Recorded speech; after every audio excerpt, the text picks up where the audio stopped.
नमस्कार किसान भाइयों, मैं हूं राकेश और आप देख रहे हैं खेती की ज्ञान यूट्यूब चैनल। तो आज हम इस वीडियो में बात करने वाले हैं पौधे पर आवश्यक पोषक तत्वों के बारे में कि पोषक तत्व क्या होता है और हमारे पौधे को किन किन पोषक तत्वों की आवश्यकता होती है। तो कृपया वीडियो को अंतिम तक देखें और अगर मेरे चैनल पर आप नए हैं तो चैनल को सब्सक्राइब जरूर कर ले और साइड में जो बेल आइकन है उसको प्रेस कर दे ऐसी कृषि संबंधित नई नई वीडियो पाने के लिए।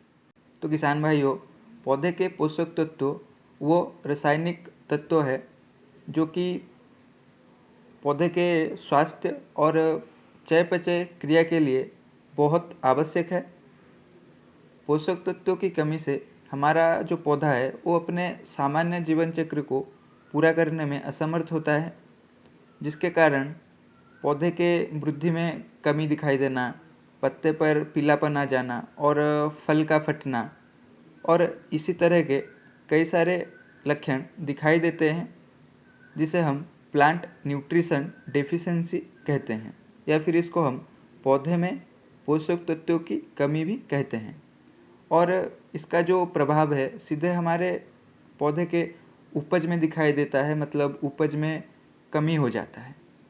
हमारे पौधे के स्वास्थ्य के लिए कुल 17 पोषक तत्वों की आवश्यकता होती है और इन 17 पोषक तत्वों को 3 भाग में विभाजित किया गया है।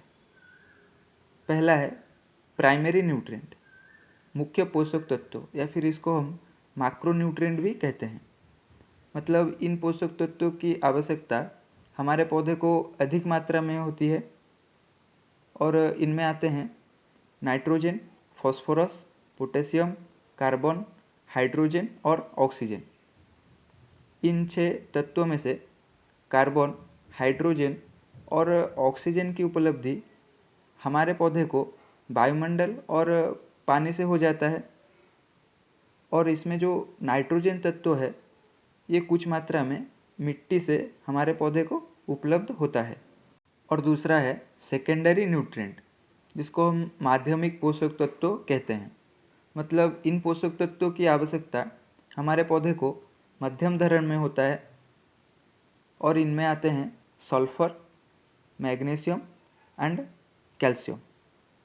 और तीसरा है माइक्रो न्यूट्रिएंट या फिर हम इसको ट्रेस एलिमेंट भी कहते हैं, क्योंकि इन तत्वों की आवश्यकता हमारे पौधे को बहुत कम मात्रा में होती है। इनमें आते हैं boron, zinc, manganese, copper, iron, molybdenum, nickel and chlorine. तो किसान भाइयों, अगर ये वीडियो आपको अच्छा लगा तो वीडियो को एक लाइक कीजिए, ज़्यादा से ज़्यादा शेयर कीजिए और कमेंट करके आपकी राय ज़रूर दें।